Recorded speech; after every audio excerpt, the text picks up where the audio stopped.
Assalamu alaikum wa rahmatullahi ta'ala wa barakatuh.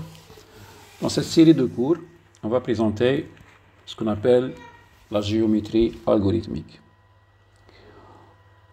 Pour ceci, on a besoin de quelques outils qui peuvent nous aider par la suite.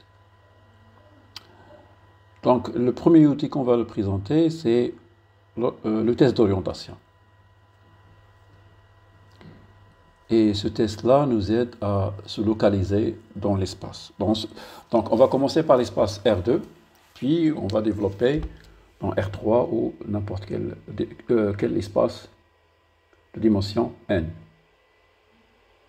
Donc, pour ceci, on va prendre 3 points, P.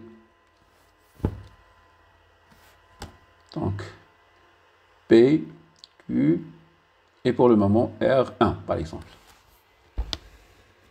Donc on voit que si on considère la ligne suivante,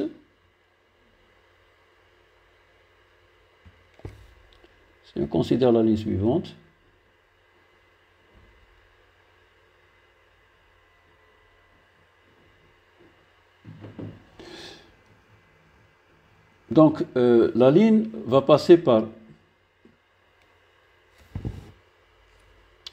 cette ligne va passer par P, Q et R3. Donc les 3 points sont collinaires. Et on voit que R1, et si on prend cette orientation-là, est à gauche de la ligne L. Et R2 est à droite de la ligne R. Donc, on suppose que les points P et de coordonnées Px, Py, de même Q de coordonnées Qx, Qy, et on va considérer cette notation-là. Donc, on va prendre le vecteur PQ. Donc, le voilà. PQ, il nous donne la direction de la ligne F. Donc, maintenant, on va donner un mécanisme pour décider si le point il est à gauche, il est dans la même lignée ou à droite. Donc, pour cela, on va former les vecteurs PR1, PQ, PR2 et PR3. Donc, on va dire que le point est dans la même lignée que les points P et Q, si seulement si, donc ce déterminant-là égale à 0. Donc, on va dire que le point R est complètement à gauche de la ligne PQ, si seulement ce déterminant-là est strictement supérieur à 0.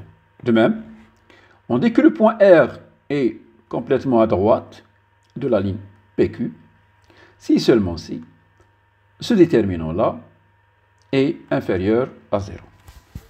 On va dire aussi qu'il y a une notation, enfin, il y a une formule équivalente de ce déterminant-là qui est la suivante.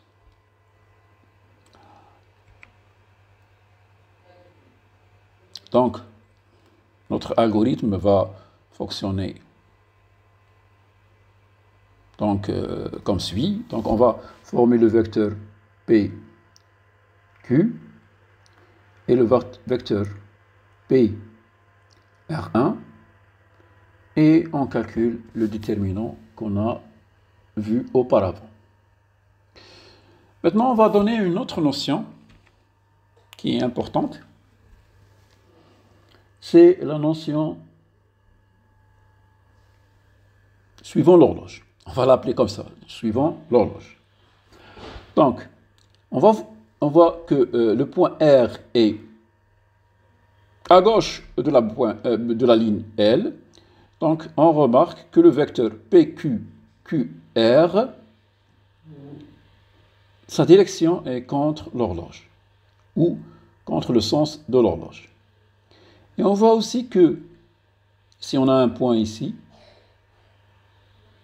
on va l'appeler R1. Donc, au principe, c'est pas ça comme ça. Donc, ah, pardon. Voilà. Donc, on va effacer tout ça. On va effacer tout ça.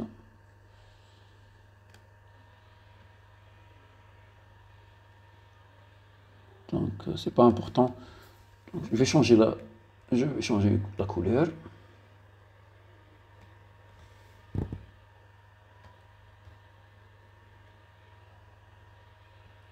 Prendre cette couleur-là.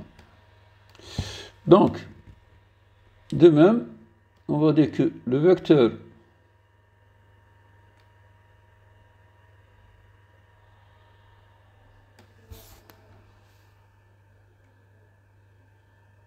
pardon. Donc, on va prendre le vecteur. On va éliminer tout ça. Tout ça, tout ça. OK. Donc, on va prendre le crayon. Donc, voilà. Pardon. Donc, s'il y a un autre point ici, qu'on va l'appeler R2, donc on va former le vecteur P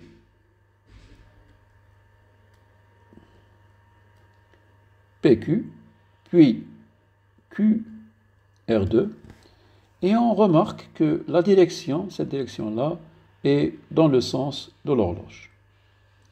Donc, s'il est contre le sens de l'horloge, donc le R est à gauche, c'est dans le sens de l'horloge, R2 est à droite. On va utiliser ce mécanisme, par exemple, pour faire certaines décisions. Par exemple, donc voilà. Donc on va illustrer la chose ici. Donc supposons qu'on a un segment qui coupe la ligne L au point, par exemple, D. Donc, y a-t-il un mécanisme pour décider s'il y a un point D où le segment AB a une intersection avec la ligne L? Donc, on va utiliser le mécanisme qu'on a vu il y a un instant. Donc, on va former le vecteur PQ, puis on va former le vecteur QA. De même, on va former le vecteur QB. Donc, on voit que le sens de l'orientation du vecteur PQ QA est dans le sens, contre le sens de l'horloge. Et PQ QB est dans le sens de l'horloge.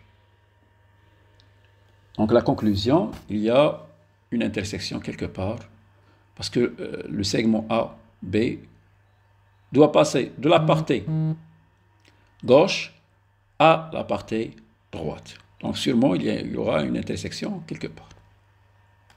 Donc supposons dans un autre cas, donc je vais le faire ici. Pardon. Donc voilà une ligne L, donc dirigée par les vecteurs PQ. Et on suppose qu'on a un segment ici AB. Donc, évidemment, il n'y a pas d'intersection entre AB et la ligne L. Pour voir ceci, donc on doit former de la même façon le vecteur PQ, B, QB et QA. On remarque que la direction de PQ, QA, c'est dans le sens, contre le sens de l'horloge. De même, la direction de PQ, B est dans le sens de l'horloge. C'est-à-dire que le segment AB est complètement à gauche de la ligne L. Donc, on peut avoir d'autres cas possibles. Bon, si on a une demi-droite PQ, une demi-droite L, bon, qui commence par le point P et finira vers l'infini. Donc on voit que BA a une intersection quelque part ici, AB a une intersection quelque part ici, mais AB n'a pas d'intersection avec la ligne L. Alors, comment savoir ceci? Donc, de même, on va former le vecteur P, PQ, PA, QA. De même, on va former QB. Donc, évidemment, on a contre sens de l'horloge et dans le sens de l'horloge. Mais on ne peut pas donc dire qu'il y a une intersection entre AB et L. Donc pour ceci, on va faire un double check, c'est-à-dire un autre test. Donc premièrement, il faut tester qu'on a effectivement contre l'horloge et avec l'horloge, mais en commençant par P, Q, A. Donc je vais effacer ici.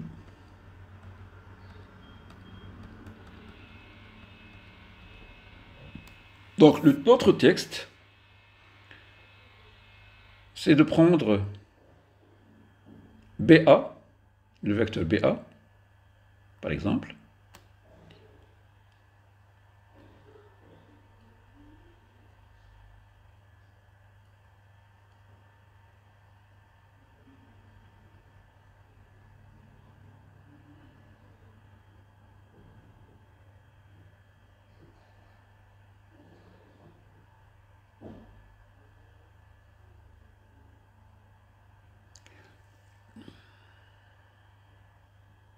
non, pardon.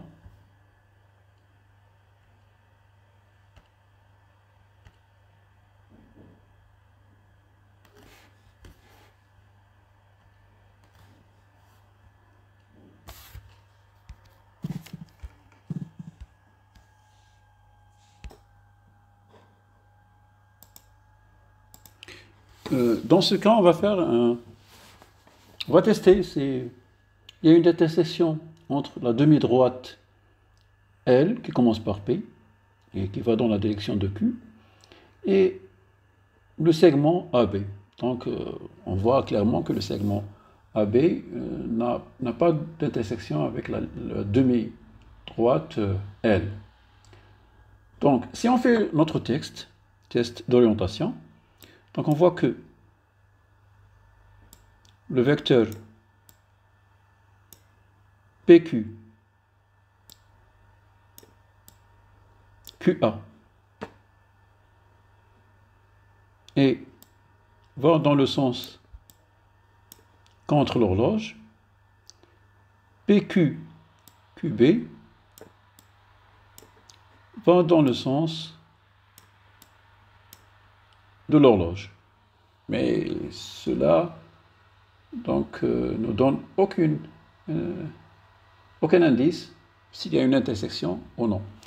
Pour cela, on va faire ce qu'on appelle un double test. On va prendre aussi le vecteur, par exemple, AB, et on va le tester avec Q, P premièrement, puis Q. Donc, on voit clairement que s'il y a une ligne qui est formée dans la direction du vecteur, par exemple, BA, Donc, le double test va donner dans le sens de l'horloge, ce qui nous indique que la demi-droite est complètement à gauche, plutôt à droite de la ligne K par exemple. Donc dans ce cas-là, il n'y a pas d'intersection. Donc